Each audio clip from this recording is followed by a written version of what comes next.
علی رسولہ الکریم۔ قبر کا حساب کس طرح ہوگا؟ قبر کے اندر حساب انتہائی سخت رکھا گیا ہے۔ کوئی شخص اپنی عقل سے، اپنی سمجھ سے جواب نہیں دے گا، بلکہ ایمان سے جواب ہوں گے۔ ایمان مضبوط ہوگا، عمل درست ہوگا تو وہی زبان پر جواب بن کر سامنے آئے گا، اور اگر ایمان کمزور تھا یا ایمان بالکل نہ تھا، نیکیاں بھی نہیں تھیں، تو فرشتوں کے سامنے ان سوالات کے جواب دینے کی ہمت نہیں ہوگی۔ نبی کریم صلی اللہ علیہ وسلم نے ارشاد فرمایا کہ قبر کے اندر جو فرشتے حساب لینے کے لیے آئیں گے یا سوالات کرنے کے لیے آئیں گے، وہ بہت دہشت ناک ہوں گے۔ بڑے بڑے دانت ہیں، نیلے رنگ کی آنکھیں ہیں، زمین پر اتنی زور سے قدم مارتے ہوئے آئیں گے کہ زمین تھرا رہی ہوگی، اور یوں معلوم ہوگا جیسے وہ زمین کو چیرتے ہوئے آ رہے۔ اتنی طاقت والا یا اتنے رعب سے آنے والا کوئی بندہ دنیا میں آ جائے تو انسان گھبرا جاتا ہے۔ تو یہ قبر کے اندر دو فرشتے منکر نکیر آئیں گے تو ان کی حالت یہ بتائی گئی ہے کہ انتہائی خوفناک چہرے۔ وہ آ کر میت کو اٹھا کے بٹھائیں گے اور پوچھیں گے کہ مر ربو کا، تیرا رب کون ہے؟ یہ پہلا سوال ہے۔ ایمان والا شخص جواب دے گا اللہ ربی، اللہ میرا رب ہے۔ رب وہ ہے جسے انسان سب سے زیادہ قوت، طاقت والا مانتا ہے، پھر جس کے سامنے اپنا سر جھکاتا ہے اور عبادت کرتا ہے، وہ رب ہے۔ تو جس نے عبادت ہی نہیں کی، سجدہ ہی نہیں کیا، اس نے اپنے عمل سے تو نفی کر دی نا کہ میں کسی کو بڑا نہیں سمجھتا۔ جب اس نے دنیا میں کسی کو رب تسلیم نہیں کیا تو وہاں جواب مشکل ہو جائے گا۔ تو پہلا سوال ہے تیرا رب کون ہے؟ اس کے مطابق اگر زندگی تھی تو جواب فوراً بندہ مومن کی زبان پر آئے گا کہ اللہ ربی، اللہ میرا رب ہے۔ تو کئی لوگوں نے یہ جواب بنا دیا ہے کہ جب فرشتہ پوچھے گا تیرا رب کون، تو وہ کہتے ہیں ہم کہہ دیں گے کہ ہم غوث پاک کے توبی ہیں۔ دوسرا سوال ہوگا غوث پاک کا دھوبی، تیسرا سوال غوث پاک کا دھوبی۔ تو فرشتہ پریشان ہو بھائی، پریشان وہ کیوں ہوگا؟ فرشتہ غلط جواب پر کیسے پریشان ہوگا؟ نبی صلی اللہ علیہ وسلم نے تو دو ہی آپشن بتائیں، ایک جواب غلط والی، ایک صحیح والی، تیسری تو زبان کھلنی نہیں کہ وہاں تیسری بھی کوئی بات وہ کرنے لگ جائے، دھوبی بتائے، باورچی بتائے، یا کچھ بھی وہ چوکیداری بتائے، نہ، وہاں یا تو بتائے گا میرا رب اللہ ہے، یا پھر دوسرے لفظ کہے گا ہاں ہاں لا ادری، ہائے مجھے پتا نہیں، ہائے ہائے مجھے پتا نہیں۔ بس ان دو میں سے ایک جملہ ہے، تیسرے جملے کی وہاں کوئی گنجائش ہی نہیں۔ یہ لوگوں نے پتہ نہیں کہاں سے بنا لیا، ان لوگوں نے دین کو مذاق بنا دیا، آخرت کو مذاق بنا دیا، قبر کے حساب کو تماشا بنایا، یہ کھیل مذاق کر رہے ہیں۔ اللہ تعالیٰ قرآن میں فرماتے ان لوگوں سے دور ہٹ جاؤ جو دین کا مذاق اور کھیل بناتے ہیں۔ نبی کریم صلی اللہ علیہ وسلم قبر کے بارے میں اپنی امت کو ڈرا رہے ہیں۔ صحابہ اکرام قبر پر کھڑے ہو کر روتے ہیں۔ حضرت عثمان رضی اللہ عنہ جب قبر کا ذکر ہوتا تو آنکھوں سے آنسو ہی آنسو بہتے۔ پوچھا گیا جب آپ کے سامنے جہنم کا ذکر ہوتا ہے، پل صراط کا ہوتا ہے، میزان کا ہوتا ہے، پھر آپ کی آنکھوں سے آنسو نہیں نکلتے، لیکن جب قبر کا ذکر ہوتا ہے تو آپ کی آنکھوں سے آنسو کیوں نکل آتے ہیں؟ فرمانے لگے اس لیے ہی منزلۃ من منازل الآخرہ، یہ آخرت کی منزلوں میں سے پہلی منزل ہے، پہلی منزل ہے۔ اگر یہاں سے کوئی بچ کے گزر گیا تو اگلی منزلیں اس کی آسان ہیں، اور اگر کوئی یہاں سے نہ بچ گیا، یہاں نہ بچ سکا، یہاں نہ وہ نکل سکا، تو وہ پھر یہاں سے آگے کب نکلے گا کوئی پتہ نہیں۔ لوگوں نے قبر کو معمولی بنا دیا۔ سوال ہوگا تیرا رب کون؟ ایمان والے کا جواب ہوگا میرا رب اللہ ہے۔ دوسرا سوال ہے من نبیوں کا، تیرا نبی کون؟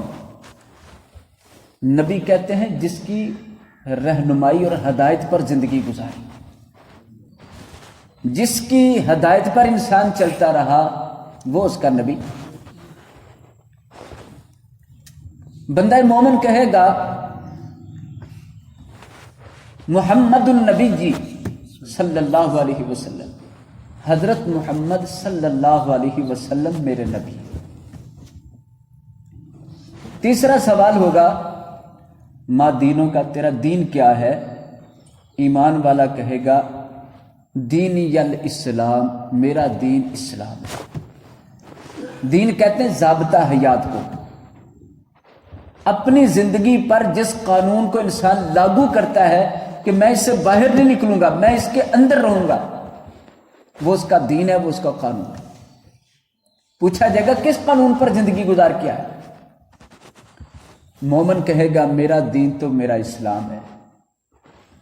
فرشتہ 3 سوال کر کے چوتھا سوال کرے گا جو بڑا اہم ہے اور اکثر پتہ بھی نہیں ہے اس کا۔ ہمیں 3 سوالوں کا تو پتہ ہے، چوتھے کا نہیں پتہ۔ فرشتہ پھر پوچھے گا تم نے تینوں سوالوں کے جواب درست دیے، اب یہ بتاؤ کہ تم نے ان تینوں سوالوں کے جواب کہاں سے لیے، کیسے تو نے جواب دیے؟ وہ بندہ مومن کہے گا قرأت کتاب اللہ، میں نے اللہ کی کتاب پڑھی تھی۔ اس کی اہمیت سمجھے، یہ کہاں کام آنے والی ہے، اس کو سمجھ کر پڑھنا، اس کے مضمون جاننا، اس کے حکموں کو جاننا، اس میں کون سی باتیں بتائی گئی ہیں، ان کو سمجھنے کا فائدہ یہ ہے دنیا بھی سنورتی ہے، قبر بھی سنور جاتی ہے۔ قرأت کتاب اللہ، میں نے اللہ کی کتاب کو پڑھا تھا، اس کے اندر مجھے میرے رب کا بھی پتہ چل گیا، میرے نبی کا بھی پتہ چل گیا، میرے دین کا بھی مجھے پتہ چل گیا۔ فرشتہ کہے گا نم کا نومۃ العروس، آپ کامیاب ہو گئے، آپ آرام کریں، آپ سو جائیں اس قبر میں، اس طرح سو جائیں جس طرح دلہن سو جاتی ہے، جسے اس کے پیارے کے علاوہ کوئی جگاتا نہیں۔ آپ سو جائیں نم کا نومۃ العروس، دلہن کی طرح آپ سو جائیں بے فکر ہو کر، کوئی کام آپ کے ذمے نہیں، کوئی مشقت آپ پر نہیں ہے، آپ سو جائیں۔ یہ ہے بندہ مومن جو سوالوں کے جواب دے گا۔ دوسری طرف جو اپنے رب کا نام نہ بتا سکا، اپنے نبی کا نام نہ بتا سکا، دین کا پوچھا تو اس نے پھر بھی ہاں لا ادری کہا کہ مجھے پتہ نہیں ہے، مجھے علم ہی نہیں ہے میرا دین کیا ہے۔ فرشتہ اس سے چوتھا سوال کرے گا۔ چوتھا سوال، تمہیں ان سوالوں کے جواب کیوں پتہ نہیں ہے؟ تم نے اپنی زندگی کس طرح گزار دی؟ پھر کہے گا کہ میں ان سوالوں کے جواب نہیں جانتا، اس لیے کہ میں تو دنیا کے اندر زندگی گزارتا تھا جس طرح لوگ گزارتے تھے، میں وہی باتیں اپنی زبان سے کہتا رہتا تھا جو لوگ کہتے تھے۔ اقول ما یقول الناس، جو لوگ کہتے تھے میں وہ کہتا تھا، جو لوگ کرتے تھے میں وہ کرتا تھا، میں لوگوں کو دیکھ دیکھ کے زندگی گزار کے آیا۔ اب دیکھیں جو اللہ کی کتاب نہیں دیکھتے، دین کی کتاب نہیں دیکھتے، اب لوگوں کو دیکھتے ہیں کہ آج لوگوں کا فیشن یہ ہے، وہ اس فیشن کی طرف چل پڑتے ہیں، آج لوگوں کی باتیں اس طرح ہیں، وہ ادھر کو چل پڑتے ہیں۔ وہ معاشرے کو دیکھ دیکھ کے چلتا ہے، وہ لوگوں کو دیکھ دیکھ کے چلتا ہے، ایسے شخص کا انجام یہ ہے کہ قبر کے اندر ایک سوال کا جواب نہیں آیا. اسی لیے ہم کہتے ہیں لوگوں کو نہیں دیکھیں. قرآن پاک بتاتا ہے کہ لوگوں کی اکثریت جاہل ہے، لوگوں کی اکثریت عقل سے کام نہیں لیتی. اکثر لوگ ناشکری کرتے ہیں اپنے رب کی، اکثر لوگ اپنے رب کے حکموں کی بغاوت کرتے ہیں، اکثر لوگ اپنی خواہشات کے پیچھے چلتے ہیں. اب جس شخص نے ایسی زندگی گزاری، اپنا رہن سہن دنیا کو دیکھ دیکھ کے بنایا، اپنی زبان سے وہ باتیں دن رات کہتا رہا جو دنیا کے لوگ کرتے رہے، زندگی پوری ہو گئی، قبر کے اندر اترا ہے، پہلا دن ہے، پہلی رات ہے، سوالوں کے جواب شروع ہو رہے ہیں. اور پوچھا گیا تجھے سوالوں کے جواب کیوں نہیں آئے؟ اب معذرت کرتے ہوئے کہتا ہے اقول ما یقول الناس، میں تو لوگوں کے پیچھے چلتا رہا، مجھے خود کوئی پتہ نہیں. فرشتہ کیا کرے گا؟ فرشتہ دوسرے سے کہے گا گرز پکڑو. گرز ایک ہتھوڑے کی طرح چیز ہے جو بہت بھاری. فرشتہ دوسرے کو کہے گا کہ گرز پکڑو اور اس کے سر پر مارو. ابو داؤد شریف کی حدیث ہے، وہ فرشتہ اس کے سر پر وہ ہتھوڑا مارتا ہے، گرز مارتا ہے، جس سے وہ زمین کے اندر سارے دھنس جاتا ہے، اور اس کو پھر وہ کھینچ کے نکالتا ہے، پھر مارتا ہے. قیامت قائم ہونے تک اس پر یہ عذاب مسلط رہے گا. اور فرمایا اگر وہی گرز ایک پہاڑ پر مار دیا جائے تو پہاڑ زمین کے برابر ہو. یہ قبر کے سوال ہیں. قبر کے اندر اس طرح سوالات پوچھے جانے ہیں. پھر یہ جزا اور سزا رکھی گئی ہے. یہ سوال پہلے ہی بتا دیے گئے ہیں کہ ان کی تیاری کر لینا. گویا کہ قبر کے اندر جو معاملے پیش آنے والے ہیں ان معاملات کو مومنوں کے سامنے پہلے رکھ دیا گیا ہے. اللہ تعالیٰ سے ہر دم قبر کے اندر استقامت کی دعا اور قبر کے فتنوں سے بچاؤ کی دعا کرنی چاہیے. نبی کریم صلی اللہ علیہ وسلم نے فرمایا جب نماز پڑھو، نماز ختم کرنے والے التحیات تشہد پر بیٹھو، 4 چیزوں سے پناہ مانگو. اللہم انی اعوذ بک من عذاب القبر، سب سے پہلا اے اللہ مجھے قبر کی سزا سے محفوظ فرما، سب سے پہلی. واعوذ بک من عذاب جہنم، جہنم کے عذاب سے بچا، زندگی اور موت کے فتنوں سے بچا لے، دجال کے فتنوں سے بچا لے. یہ 4 چیزوں سے پناہ مانگنے کا حکم دیا گیا. تعوذوا من 4، 4 سے پناہ ضرور مانگنا. ہر نماز میں پناہ مانگنے کی تلقین کی گئی ہے کہ عذاب قبر سے اللہ کی پناہ مانگ. ایک بار آپ صلی اللہ علیہ وسلم قبرستان میں ایک میت کے ساتھ گئے. قبر ابھی بننے والی تھی، مکمل نہیں بنی تھی، تھوڑا سا انتظار کرنا پڑا. آپ صلی اللہ علیہ وسلم وہاں بیٹھ کے، صحابہ اکرام آپ کے پاس بیٹھ گئے. آپ صلی اللہ علیہ وسلم فرماتے ہیں میرے صحابہ، قبر کے اندر بندے کے ساتھ بہت سختی ہوتی ہے. پھر آپ صلی اللہ علیہ وسلم نے 3 بار فرمایا تعوذوا من عذاب القبر، قبر کے عذاب سے اللہ کی پناہ مانگو. آج ہم نے آسان سمجھ دیا ہے، ظلم کرنے والا ظلم کرتا جاتا ہے، اسے یہ نہیں پتا کہ قبر میں کیا ہونے والا ہے. کسی کا مال کھانے والا کھاتا جاتا، اسے اس بات کا یقین نہیں کہ مر کے قبر میں جانا ہے. جبکہ آپ صلی اللہ علیہ وسلم فرماتے 2 بندوں کو عذاب قبر کا ضرور ہوگا. ایک وہ شخص جو ناپاک کپڑے رکھتا ہے، پیشاب پلیدی کے چھینٹوں سے نہیں بچتا، وہ عذاب قبر میں گرفتار کر دیا جاتا ہے. اور دوسرا جو چغلی کرتا ہے، چغلی مطلب ادھر کی بات ادھر کر کے اس کو اس کے خلاف کر دیا، ادھر کی بات ادھر والے سے کر کے اس کو اس کے خلاف بھڑکا دیا. دونوں کی لڑائی ہو نہ ہو، دماغ دونوں کے خلاف کر دیا، ذہن دونوں کے ایک دوسرے کے خلاف کر دیے. فرمایا ایسا شخص جو فتور فساد کا باعث ہے، لڑائی کا باعث ہے، ایسا شخص قبر میں رکھا جاتا ہے تو عذاب شروع۔ آپ صلی اللہ علیہ وسلم ایک بار منبر پر کھڑے تھے خطبہ دیتے ہوئے، فرمایا میرے صحابہ، قبر کے اندر جب میت کو رکھا جاتا ہے قبر کی دونوں دیواریں آپس میں جڑ جاتی ہیں، اور فرمایا کہ دائیں طرف کی پسلیاں بائیں طرف کی پسلیوں کے اندر یوں ہو جاتی۔ نبی پاک نے نقشہ بنا کے منبر پر کھڑے ہو کے سمجھا، یہ دائیں اور بائیں پسلیاں ایک دوسرے میں گھس جاتی ہیں، تشبیہ بنائی کہ اس طرح میت کے ساتھ ہوتا ہے۔ قبر کے اندر نیک اعمال ہی بچاؤ کا ذریعہ ہے۔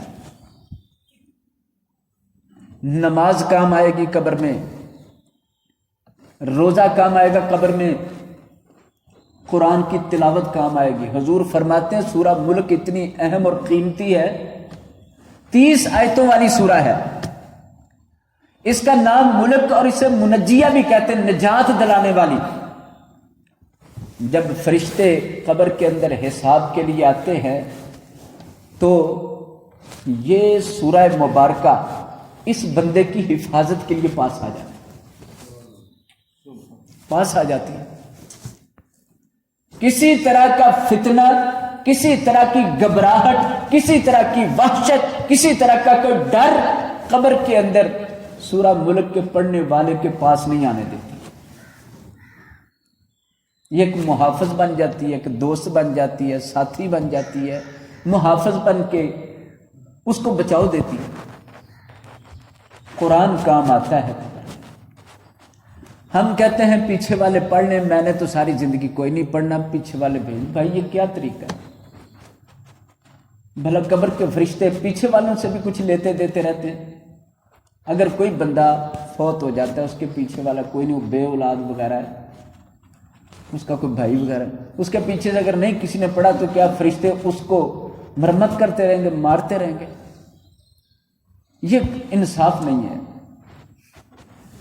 پیچھے سے پڑھنے والے انہی لوگوں کا فائدہ ہوتا ہے جن کو مرنے والا تعلیم دے کے گیا ہے یا تربیت دے کے گیا ہے۔ اگر تعلیم یا تربیت دی ہے، اس کے کوئی شاگرد ہیں یا اپنی اولاد کو تربیت دی ہوئی ہے، تو پھر اولاد پڑھے شاگرد پڑھے، وہ سارے کا سارا ثواب اللہ تعالیٰ پہنچاتے رہتے ہیں۔ لیکن میرے بھائیوں، کرائے کے بندوں کا ثواب نہیں پہنچتا۔ لوگوں کو رسم اور رواج پورے کرنے کے لیے بلایا جائے تو نہیں پہنچتا۔ اور ایک اور بات، کوئی پڑھتا بھی نہیں، یہ بھی آپ کو بتائیں، کوئی کسی کے لیے نہیں پڑھتا، اپنے لیے پڑھنے کا ٹائم نہیں، کسی کے لیے کوئی کیا پڑھے گا۔ ہم چھوٹے ہوتے تھے، مدرسہ جاتے تھے، وہ مدرسہ کے لوگ نا گھروں میں پڑھنے کے لیے بھیج، ہم جیسا پڑھتے تھے ہم سب کو پتا، 2 لفظ پڑھ کے 4 صفحے پلٹ دیں۔ بھائی اپنے لیے کوئی نہیں پڑھتا، کسی کے لیے کیسے پڑھے گا؟ عجیب عجیب معاملے ہیں۔ اپنے لیے آپ ہی محنت کرنی ہے، اپنے لیے آپ ہی کوشش کرنی ہے۔ تو قبر کے اندر بچاؤ دینے والی یہ چیز ہے۔ قبر کے عذابوں میں سے ایک عذاب یہ بھی ہے کہ کئی لوگوں پر سانپ اور بچھو مسلط کر دیا جائے گا۔ جیسے جیسے اعمال، جتنی جتنی خرابیاں، گناہ ہیں، اسی طرح کے قبر کے اندر وحشتیں اور گھبراہٹیں ہیں۔ کئی لوگوں کی قبر اندھیرے سے بھر جائے گی، کئی لوگوں کی قبر کو اللہ تعالیٰ نور سے، روشنی سے کشادہ کر کے، کھلا کر کے بھرے گا۔ اور یہ سارا انحصار ہے کہ ہم زندگی کیسی گزار رہے ہیں۔ قرآن بار بار اعلان فرما رہا ہے، اچھا اور برا برابر نہیں، نیک اور بد برابر نہیں، مشرک اور توحید والا برابر نہیں، اندھا اور دیکھنے والا برابر نہیں، سایہ اور دھوپ برابر نہیں، سیاہ اور سفید برابر۔ یہ کیوں فرمایا جا رہا ہے؟ یہ اس لیے فرمایا جا رہا ہے پتہ چل جائے کہ اللہ تعالیٰ انصاف کرنے والا ہے۔ اور پھر قبر کے معاملات میں جہاں یہ سختیاں رکھی گئی ہیں، وہاں نیک اعمال والوں کے لیے اللہ تعالیٰ نے بڑی راحتیں، سکون، اطمینان بھی رکھے ہوئے۔ لہذا قبر کے معاملے میں نبی صلی اللہ علیہ وسلم نے قرض کے متعلق بڑی شدت فرمائی کہ جو شخص قرض ادا کیے بغیر اس دنیا سے رخصت ہوتا ہے، اس کا قرض جلدی ادا کرو۔ اگر قرض ادا نہیں کرتے تو آپ صلی اللہ علیہ وسلم تو جنازہ بھی نہیں پڑھایا کرتے۔ فرمایا شہید کے سب گناہ معاف ہیں، ہر معاملہ اس کا معاف ہو جاتا ہے، لیکن الا الدین، سوائے قرض کے۔ قرض شہید کو بھی معاف نہیں ہے۔ اگر ورثاء اپنی میت کے ساتھ ہمدرد ہیں، مخلص ہیں، انہیں چاہیے کہ سب سے پہلے اپنے باپ کا، اپنے بھائی کا، اپنے بیٹے کا، اپنے دوست کا پہلے قرض ادا کر دیں اس کا۔ آپ صلی اللہ علیہ وسلم ایک جنازہ پڑھانے لگے تو ایک شخص نے کہا اس نے میرا قرض دینا تھا، اس کے ذمہ میرا قرض ہے۔ آپ صلی اللہ علیہ وسلم نے فرمایا اس کا قرض ابھی باقی ہے، اس لیے میں اس کا جنازہ نہیں پڑھاؤں گا۔ فرمایا کہ تم لوگوں نے جنازہ پڑھنا ہے تو پڑھ کے دفن کر دو، میں اس کا جنازہ نہیں پڑھاؤں گا۔ آپ پیچھے ہٹ گئے۔ ایک صحابی آگے بڑھے، انہوں نے کہا اللہ کے رسول صلی اللہ علیہ وسلم آپ اپنی رحمت والی، برکت والی دعاؤں سے اسے محروم نہ کیجیے، آپ اس کا جنازہ پڑھائیے، جو قرض ہے وہ میں ادا کر دوں گا۔ اس نے ذمہ داری لے لی، آپ صلی اللہ علیہ وسلم نے اس کا جنازہ پڑھا دیا۔